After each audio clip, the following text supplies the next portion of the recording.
اب آئیے شرک فی الصفات۔ میں نے عرض کیا تھا کہ یہ ایک بڑا علمی مسئلہ ہے اور اس میں ٹھوکر لگ جاتی ہے۔ وجہ کیا ہے اس کو سمجھ لیں۔ بنیادی بات، ہماری زبان جو ہے وہ بہت محدود ہے۔ ہماری ہی زبان ہے جسے اللہ نے ذریعہ بنایا اپنی ہدایت کا، ورنہ ہمارے پلے نہ پڑتی بات، ظاہر ہے نا۔ لیکن ہماری زبان کی محدودیت ہے۔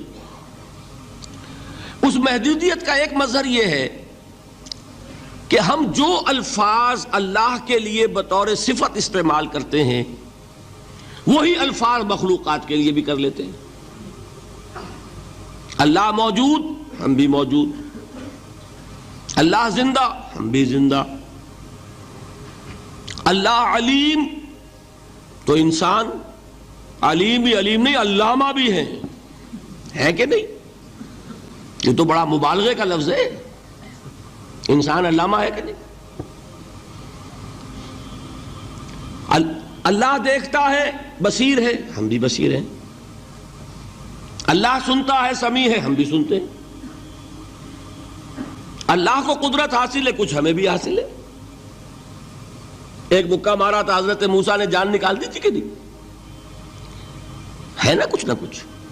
اللہ چاہتا ہے، ہم بھی چاہتے ہیں۔ اسی دیکھیے چاہت میں وہ ہو گیا تھا جس پر روک دیا حضور نے۔ ما شاء اللہ وما شئت اجعلتنی للہ ندا، کیا تم نے مجھے اللہ کا مد مقابل بنا دیا؟ دھوکہ ان الفاظ کے اشتراک کی وجہ سے لگ جاتا ہے۔ بات سمجھ میں آئی؟ اب اس میں فارمولہ میں نے عرض کیا تھا کہ ایک نوٹ کر لیں تو مسئلے سارے حل ہو جائیں گے۔ جب ہم کوئی لفظ بطور صفت اللہ کے لیے بولتے ہیں اور اسی لفظ کو مخلوق میں سے کسی کے لیے بولتے ہیں، مخلوق میں سب آ گئے، جمادات، حیوانات، انسان، اولیاء اللہ، فرشتے، انبیاء، رسول، سب مخلوق تو ہے نا۔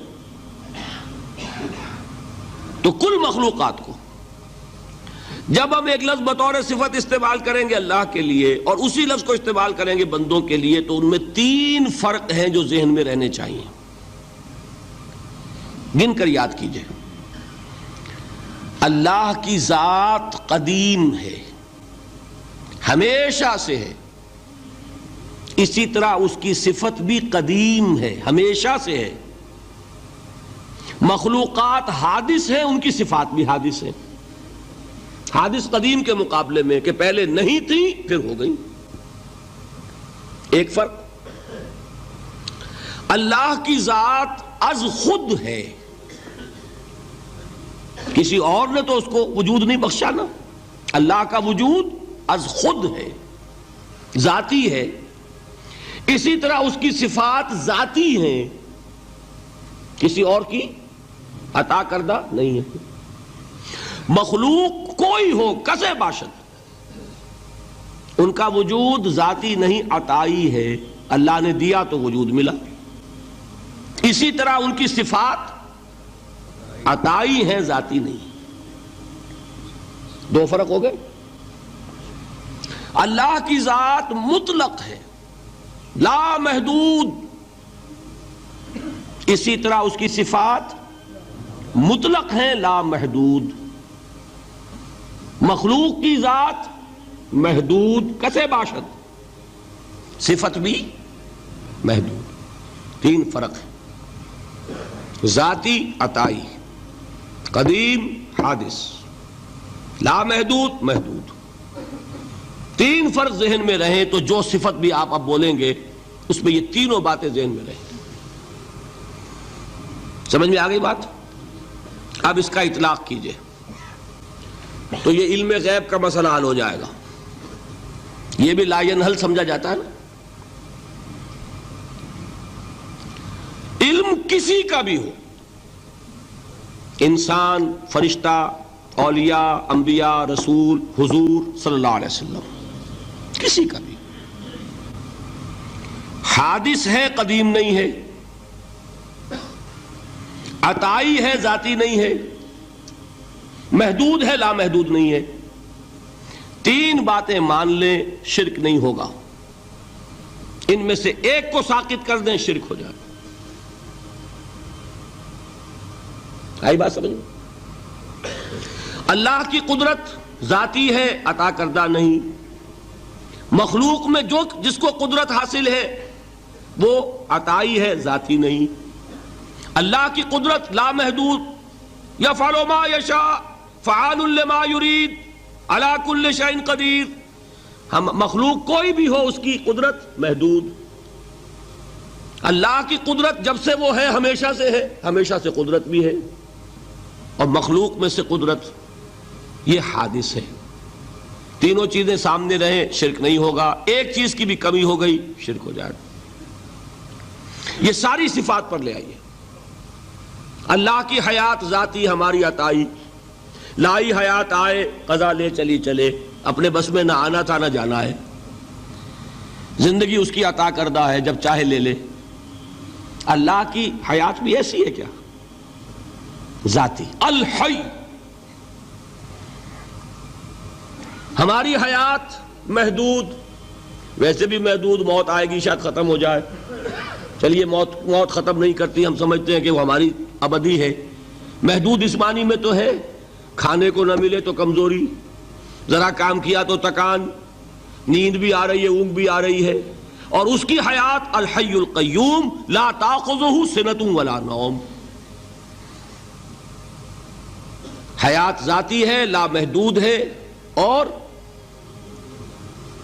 قدیم ہے.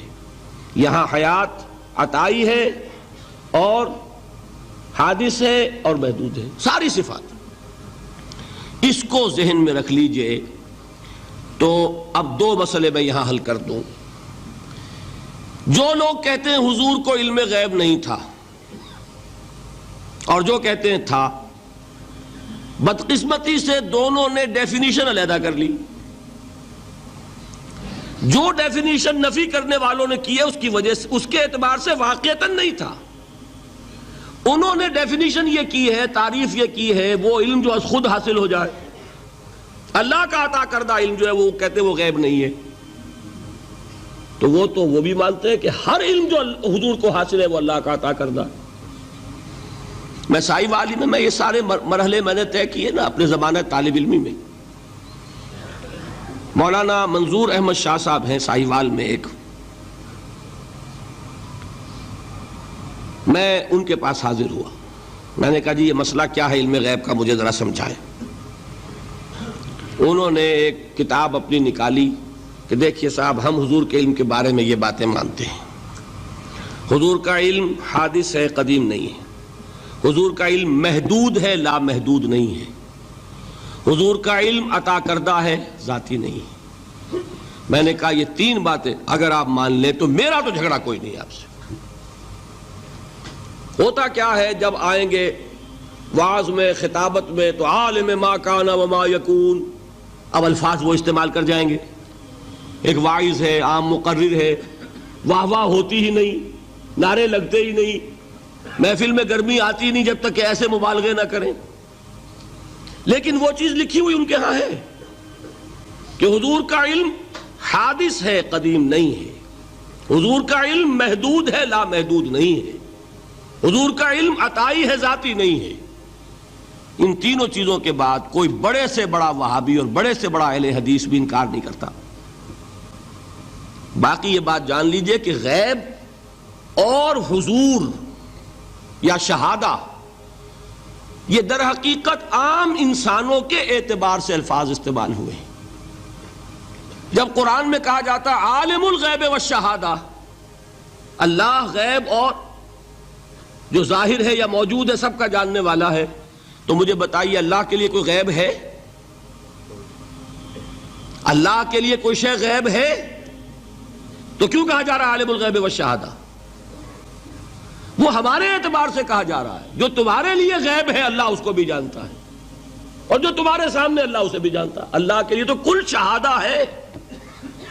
کسی شے کا لا یعزب عنہ مثقال ذرۃ فی السماوات والارض، آسمانوں اور زمین کا ایک ذرہ بھی اس سے غائب نہیں ہوتا. غیب کا وجود کیا اللہ کے لیے. تو یہ الفاظ مستعمل ہیں ریلیٹو ہمارے اعتبار سے، اور ہمارے اعتبار سے جو شے غیب ہے اس میں سے ایک حصہ اللہ دیتا ہے نبی کو، تبھی تو نبی بنا. فرشتے کو دیکھا، فرشتہ ہمارے لیے غیب ہے. جنت دکھائی کہ نہیں دکھائی، ہمارے لیے غیب ہے کہ نہیں ہے. دوزخ کا مشاہدہ کرایا کہ نہیں کرایا، ہمارے لیے وہ غیب ہے کہ نہیں ہے. جو چیزیں ہمارے لیے غیب ہیں انہی کے پردے اللہ کچھ اٹھاتا ہے. کل غیب نہیں.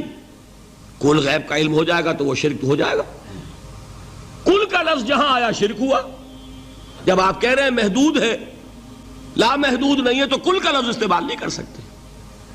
لیکن غیب میں سے کچھ علم دیا گیا تبھی تو نبی بنا، ورنہ میرے اور نبی میں فرق کیا ہوا پھر. البتہ یہ کہ وہ غیب کا علم ہو یا حاضر کا علم ہو، سائنٹیفک نالج ہو یا وحی کا علم ہو، کوئی بھی علم ہو، آیت الکرسی کے الفاظ نوٹ کیجئے، یعلم ما فی السماوات و ما فی الارض. وہ جانتا ہے ولا یحیطون بشیء من علمہ الا بما شاء. مخلوق میں سے کوئی بھی اس کے علم میں سے احاطہ نہیں کر سکتا مگر جتنا وہ چاہے. اب یہ بات علیحدہ ہے کہ ہم کون ہیں طے کرنے والے کہ ناپیں بیٹھ کر کہ اللہ نے ابراہیم کو کتنا علم دیا. ہم ناپ سکتے ہیں؟ عیسیٰ کو کتنا دیا ہم جان سکتے ہیں؟ تو ابراہیم کا، موسیٰ کا، عیسیٰ کا نہیں ناپ سکتے تو محمد الرسول اللہ کا کہاں ناپیں گے؟ یہ پاگل پن ہے، یہ ہے جو غلطی ہوتی ہے. ہم کون ہیں طے کرنے والے؟ اللہ نے اپنے نبی کو دیا جو دیا، بات ختم. کل نہیں کہیں گے. کل کہا شرک ہو جائے گا، ذاتی کہا شرک ہو جائے گا.